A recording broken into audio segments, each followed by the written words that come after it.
Ito po, magbigay lang po tayo ng reaction po mga kabida, no? Dito ho sa post po ni Mr. Jarius Bondok, isa pong kilalang kolumnista po mga kabida, no? Ito po ay patungkol ho sa 61 million counts, okay? 61 million counts na cyber fraud, ano? Na isinampa po mga kabida ng iba't ibang grupo, ano po? Diyan po sa National Bureau of Investigation, ano po, laban ho dito kay COMELEC Chairperson Erwin George Garcia mga kabida. Ito po ay may kaugnayan po ano sa nangyaring election po noong May 12, 2025 mga kabida. Alright? Ang pinagbasihan po ng isinampang complaints ano diyan po sa NBI ay ito hong paglabag daw mga kabida ni Garcia dito ho sa 2012 Crime Prevention Act, specifically ito hong system interference during the May 12 congressional and local electronic election po mga kabida. Ano pa? Na? Ito, babasahin ko lang po itong article ni Mr. Jarius Bondok. Ano? Ang title po dito, COMELEC Chief Garcia charged with 61 million counts of cyber fraud. Ayan. Grabe, hindi ko ma-imagine po, ano, mga kabida. Kasi ho, ang per count po dito sa cyber fraud po, mga kabida, alam nyo kung ilang taon yung imprison term po niya, ano? Okay?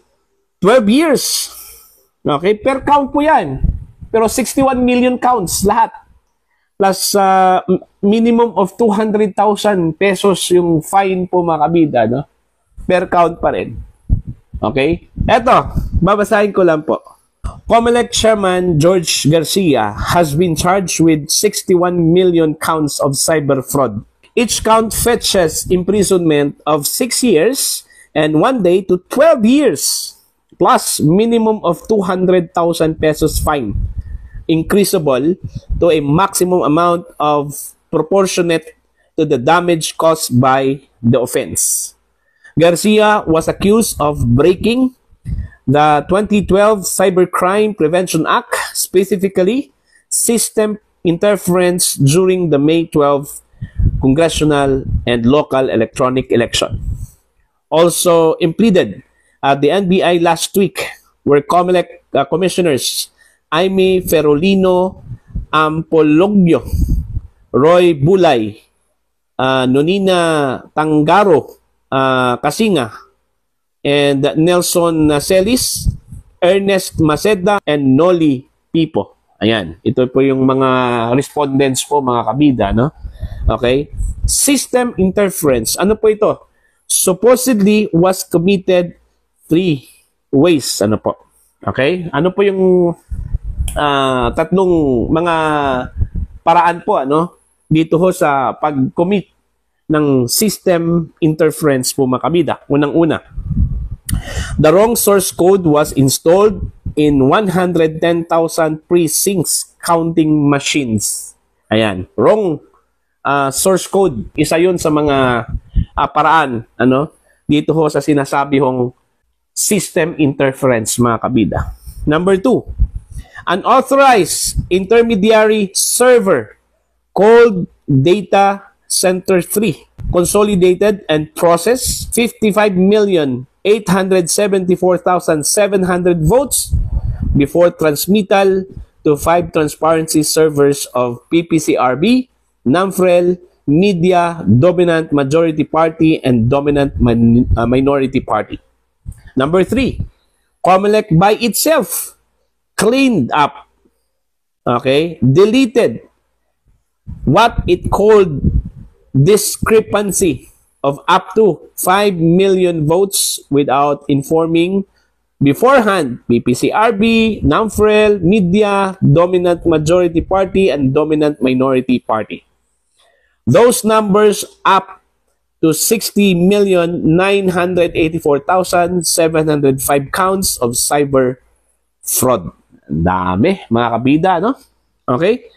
Complainants are multi-faith hierarchs, retired generals, computer experts, and lawyers. Ito po yung mga pangalan po ng mga nagreklamo po dito, ano, mga kabida. Catholic bishops, Jose Bagaforo, Roberto Gaa, Gerardo Alminaza, and World Evangelical Alliance Efraim Tendero, former AFP Chief General Generoso Senga, retired PNP Generals, now Baguio City Mayor Benjamin Magalong, Wilfredo Franco, Alejandro Camagay, Captain Roberto Yap, retired Army General and ex-DICT Secretary Eliseo Rio, ex-COMELEC Commissioner Gas Lagman, former Phoenix Presidents Franklin Isaac and Edwin Fernandez, Father Wilmer Tria, and Attorney Melchor Magdamo, Harold Respicio, and Alex Lacson. So ito yung mga complainants, ang dami po, ano, mga kabida. All are members of thousands strong alyansa ng nagkakaisang mamamayan of religious leaders, retired senior officers, women and youth groups, professionals and NGOs. Okay? Ito yung sinabi po ng isa sa mga convener po dito, mga kabida. We are not seeking vote recount nor declaration of failed election, Fernandez told sa poll of DWIZ Saturday. Lacson also added, we just want to ascertain that fraud was committed in election 2025 to prevent a repeat in 2028. NBI is the prime enforcer of the cybercrime law. Bring it on! Sabi po ni Garcia, ito yung sagot po niya, mga kabida, of the complaints.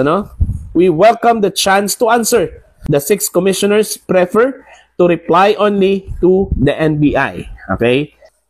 So, ayun po, mga kabida, So, grabe.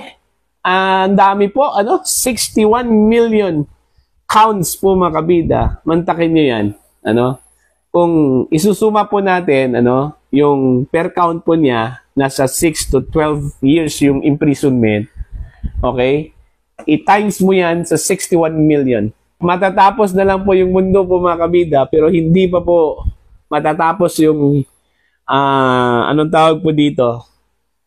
Imprisonment term, Kung sakali hong makonvict ito pong si Chairman Garcia, 10 ng kanyang mga commissioners po, mga kabida, dyan po sa Commission on Elections, Anyway, itong mga complainants, ilan po dito, mga kabida, mga eksperto po sa election. Kagaya na lang po ni Gas Lagman, dating commissioner po ng COMELEC po yan, Okay? Ito pong si former DICT Secretary Eliseo Rio, Eksperto po yan ng information technology, mga kabida. At ilan pang mga abogado, kagaya na lang po ni Attorney Harold Respicio, na isang eksperto din sa technology po, mga kabida, po. Lalong-lalo na po dito ho sa sistema po ng election po, mga kabida, kung saan ay gumamit po ng electronics. Okay, mga kabida. Siguro may mga nakuha na po silang mga ebidensya po, mga kabida, in their possession, na tingin po nila meron talagang paglabag dito ho sa 2012 Cyber Prevention Act, po, mga kabida. Ito lang ang pag-delete doon po sa mga data po, mga kabida, sa Commission on Elections, last election po, mga kabida, at walang pahintulot daw at hindi pinaalam sa mga partners po ng COMELEC like PPCRB, NAMFREL, ito pong media at maging yung mga political parties po na meron pong kopya po ng election returns. Okay? Bakit po hindi po pinaalam kung dinilit po nila itong mga data na ito, mga kabida, hindi po pinaalam daw doon po sa mga concerned parties po, mga kabida. Para po magkaroon po ng transparency sana, Okay? Kung totoo po yung charges po, mga kabida, na hindi daw pinaalam at basta-basta na lang pong dinilit ito hong mga datos po, mga kabida, okay? Hindi naman po maganda po yun, Okay? Kung totoong hindi po pinaalam po, mga kabida, ng Commission on Elections. Although kampante naman po dito si Chairman Garcia at yung kanyang mga commissioners, na masagot po nila ito kung mga bintang laban po sa kanila po mga kabida, no? So magdedepende po 'yan sa NBI kasi sila yung nagpo-proseso ho dito sa complaint na ito, kung sa kanila hong investigasyon may sapat po na basihan, so malamang po iaakyat po 'yan ng NBI sa prosecution po mga kabida, para po sa formal filing of complaints, okay? Yan po sa prosecution, okay? And then eventually kung meron pong probable cause, pupunta yan sa korte po mga kabida. Pero hindi ko lang lubos na maisip po ito pong penalty po kung sakali hong magkaroon po ng conviction, mantakin nyo 61 million, okay? Ilang taon po yan, nabubunuin po mga kabida kung sakali ho. Okay? Kaya ang sinabi ko po kanina, magunaw na ang mundo. Pero hindi pa po maubos itong prison term na ito. Okay? Millions of years po yun. Di ba? Millions of years po yun, mga kabida. Yung prison term po. Antakin nyo per count is hanggang 12 years yung imprisonment. Hindi pa po kasali yung pera po, yung damages po, o fine, mga kabida, na pwede hong ma-incur dyan po sa conviction kung sakali hong ma-convict. Kung ma-acquit, wala hong problema, mga kabida. Pero dito lang po tayo sa conviction. Hindi ko lang talaga ma-imagine po, kung paano ho harapin po yan ng mga respondents. So titingnan na lang po natin mga kabida kung magkakaroon po ng development dito ho sa complaints na ito, dyan po sa NBI. Depende na po yan sa magiging resulta po ng investigasyon po ng NBI. Kasi una-una po mag-imbestiga yung NBI po dyan, Okay? Titingnan po nila yung complaints kung may sapat na basihan ba, mga kabida. Okay? Kung meron po, yun na po. Tuloy-tuloy na po yan, mga kabida, hanggang doon po sa korte. Okay? Pero dito ho sa karami hong mga counts na isinampa po, mga kabida, aabutin po ng yan. Siyam po yung complaints o kaso na yan, mga kabida. Okay? So, yun po. Para po sa inyo, ano po ang inyong pananaw at opinion ho dito, mga kabida? Dito ho sa isinampang reklamo po ng iba't ibang grupo, mga kabida, laban ho dito kay Chairperson George Erwin Garcia at ang mga commissioners po ng Commission on Elections. Ito po may kaugnayan po sa sinasabi hong meron pong paglabag po, mga kabida, sa 2012 Cyber Prevention Act, mga kabida, at yung cyber fraud ang kanila pong isinampang kaso, okay, particularly ito pong system interference, okay, dyan po sa National Bureau of Investigation. For your comments, please comment down. Sa mga hindi pa po subscribers sa aking channel, please subscribe. Just click the subscribe button, click the notification bell, click all para updated po kayo, mga kabida, sa aking mga uploads. Maraming salamat po sa inyo lahat.